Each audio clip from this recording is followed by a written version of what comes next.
باللہ من الشیطان الرجیم بسم اللہ الرحمن الرحیم الحمدللہ کفا الصلاۃ والسلام علیکم محمد مصطفیٰ و عباد اللہ الصالحین اصطفیٰ۔ برادران گرامی، مومنین و مومنات، عید مبارک۔ ہم نے اپنے گزشتہ مضمون میں یہ بتایا تھا کہ اللہ اپنے بندوں کو عید الفطر پہ کیسا دیکھنا چاہتا، مگر اس میں ہم ایک ایسے ضیاء کا احساس دلانا چاہتے ہیں کہ ہم صدیوں سے یہ نقصان اٹھاتے چلے آ رہے ہیں، مگر ہمیں اس کا احساس بھی تک نہیں ہے، جس کی وجہ سے ہماری حالت یہ ہے کہ ہم برائیوں کو چھوڑنا تو چاہتے ہیں لیکن برائیاں ہمیں نہیں چھوڑتی، مگر وہ ماحول ہمیں نہیں چھوڑتا ہے، اور وہ کیسے فروغ پایا وہ میں آج کے مضمون میں پیش کر رہا ہوں۔ صدیاں گزر گئیں اس مسئلے پر ہمیں گمراہ ہوتے ہوئے کہ دین کا دنیا سے کوئی تعلق نہیں، دنیا الگ ہے، دین الگ ہے، مگر ہم نہ گمراہ کرنے والوں کو پہچان سکے، نہ ہی اس کا تدارک کر سکے، حالانکہ اس کے بارے میں ایک نہیں تین قرآنی آیتیں اللہ سبحانہ وتعالیٰ نے قرآن میں نازل فرما کر ہمیں پہلے ہی خبردار کر دیا تھا، اور وہ ہیں سورۃ النساء کی آیت نمبر 144، سورہ المائدہ کی آیت نمبر 51 اور آل عمران کی 28، جن کا مفہوم یہ ہے کہ اہل کتاب آپس میں ایک دوسرے کے جگری دوست ہیں، یہ تمہارے دوست جبھی بن سکتے ہیں کہ جب وہ تمہیں بھی اپنا جیسا بنا لیں، البتہ رواداری کی بات دوسری ہے۔ اس کے علاوہ کچھ بزرگ بھی ہمارے لیے عربی، فارسی اور اردو میں کافی سرمایہ چھوڑ گئے ہیں، اس میں بھی یہ مقولہ شامل ہے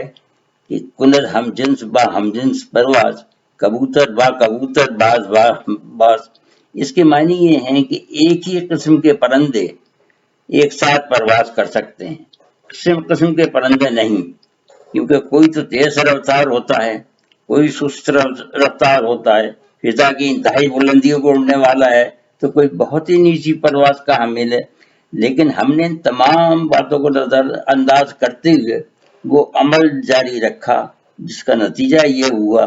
کہ اغیار کو موقع ملا اور ہماری نئی نسلوں کو پرائمری سے لے کر یونیورسٹی تک وہ یہی سبق پڑھاتے رہے کہ دین الگ ہے اور دنیا الگ ہے۔ اب ہماری آنے والے نسلوں کا یہ عقیدہ ایمان بن گیا اور ہر زبان پر یہ جاری ہے اور ذہنوں پر چھایا ہوا ہے، اور یہ جملہ ان سے عام طور پر سننے کو ملتا ہے کہ I am not the religious person، کہ میں مذہبی آدمی نہیں ہوں، جو کہ اسلامی تعلیم کا الٹ ہے۔ وجہ یہ ہے کہ اسلام کے سوا باقی کی یہاں تو تفریق ہے، مگر اس کے برعکس اسلامی تعلیمات میں مذہب انجن کی حیثیت رکھتا ہے۔ جو نظریہ حیات ہمیں اسلام نے عطا کیا ہے، اس میں ہر معاملہ ہمارا دین ہی ہے اور تمام معاملوں کو کنٹرول کرتا ہے، اور یہاں تک بتاتا ہے پانی کیسے پینا ہے، کھانا کیسے کھانا ہے، لیٹنا کیسے، اٹھنا بیٹھنا کیسے، ہماری خارجی پالیسی کیا ہوگی، حالت جنگ میں کیا ہوگی، حالت امن میں کیا ہوگی، وغیرہ وغیرہ۔ پوری تاریخ دیکھ جائیے، خلفائے راشد اور حضرت عمر بن عبدالعزیز کے دور کے سوا کبھی کسی مسلمان حکمراں کو اسلام پسند نہیں آیا، کیونکہ اسلام انہیں مادر و پدر آزاد ہونے کی اجازت نہیں دیتا ہے، حالانکہ پہلے دن سے یہی صورتحال تھی کہ سب کچھ دین کے تحت چلا آ رہا تھا۔ مثلا حضرت آدم نبی بھی تھے اور حکمراں بھی تھے۔ لازمی طور پر ماننا پڑے گا کہ جتنے بھی الہامی مذاہب آئے وہ شروع میں ایک ہی تھے، یعنی توحید پر ہی قائم تھے۔ وقت کے ساتھ ساتھ ان میں شرک شامل ہوتا گیا، جو کہ حکمراں اور علماء اور مشائخ نے ادیان میں ترمیم کر کے اسے اپنے مفادات کے تحت بنایا۔ یہی وجہ ہے کہ پرانے مذاہب میں کوئی بھی آج اپنی اصلی حالت پر باقی نہیں ہے۔ ہمارے یہاں 20 طبقے نے دین میں بگاڑ پیدا کرنے کی کوشش کی، مگر وہ ناکام اس لیے ہوئے کہ اللہ سبحانہ وتعالیٰ نے ہماری کتاب کی حفاظت کرنے کا وعدہ کیا ہوا تھا، قرآن میں یہ فرما کر کہ یہ کتاب میں نے نازل کی ہے اور میں ہی اس کا محافظ ہوں، کیونکہ دنیا کے آخری نبی صلی اللہ علیہ وسلم نے آ کر دین کو مکمل کیا۔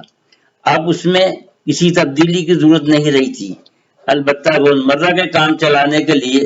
اسوہ حسنہ کی پیروی کرتے ہوئے نئے ضابطے بنانے کی اجازت ہے۔ اس سے پہلے کیونکہ دنیا ہر میدان میں تعمیری مراحل سے گزر رہی تھی، اس لیے پہلے آنے والے کسی نبی نے بھی یہ دعویٰ نہیں کیا کہ دین مکمل ہو گیا، اس لیے کہ معاشرہ ابھی تک تعمیری مراحل میں تھا، ایسا دعویٰ کیا ہی نہیں جا سکتا تھا۔ یہ تھے وہ حقائق جس سے اسلام بھی دوچار ہوا، اور حکمرانوں نے اپنے لیے راہ نکالنی چاہیے، جس پر بہت سے اللہ والوں نے سخت مخالفت کی اور اپنی جانیں بھی قربان کی اور دین کی راہ بھی دکھائی، مگر حوض زر اتنی طاقتور ہو چکی تھی کہ ان کے اپنے تک بک گئے یا ان کے خلاف چلنے کے لیے مجبور ہو گئے، مگر جیسے اور لوگ ہمیشہ کے لیے خاموش ہو گئے، اس طرح یہ خاموش نہیں ہوئے اور اسلامی نظام کا مطالبہ کرتے رہے۔ نتیجہ یہ ہوا کہ جو بھی آیا وہ یہی نعرہ لگاتا آیا کہ میں اسلامی نظام لاؤں گا، لیکن کوئی ایسا کر نہیں سکا، جبکہ اسلام میں اس کا توڑ قناعت و صبر ہے۔ ان کی تعداد گھٹتے گھٹتے اب صفر کے قریب پہنچ چکی ہے۔ اللہ کے بندے موجود ہیں، دین پر عامل بھی ہیں، جن کی وجہ سے عذاب اس طرح نہیں آیا جس طرح سابقہ قوموں پر، مگر بعمل ہیں جو عمل ہیں ان کی زندگی گزارنا بہت مشکل ہے۔ اس گروہ کے سب سے بڑے عامل حضرت علی کرم اللہ وجہ نے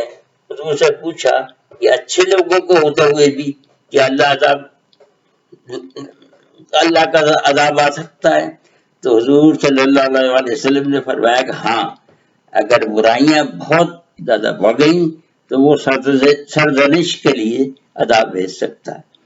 اب ہم اسی صورتحال سے گزر رہے ہیں، ایک مصیبت جاتی ہے نہیں ہے کہ دوسری آ جاتی ہے۔ برائیوں کو مسلمان چھوڑنا چاہتے ہیں اور یہ جذبہ بار بار بھی کر آتا ہے، مگر اب تک کی تاریخ یہ ہے کہ دھوکے پہ دھوکہ کھا رہے ہیں، کیونکہ خلوص نام کی کوئی چیز اب مسلمانوں میں باقی نہیں ہے، اور اس کا رونا نے وہ کام کیا ہے جو کبھی دنیا کی تاریخ میں نہیں ہوا کہ قیامت جیسی نفسا نفسی کا پورا نمونہ ہمارے سامنے موجود ہے۔ اپنوں سے ملنے کے لیے روادار نہیں رہے، ایک معمولی سے جرثومی کو بھیج کر اللہ سبحانہ تعالیٰ نے بڑے بڑے فتح خان بننے والوں کی قلعیں کھول دی۔ اب سب کہہ رہے ہیں کہ اس کے بعد جو لہر آئے گی وہ نئی دنیا ہوگی،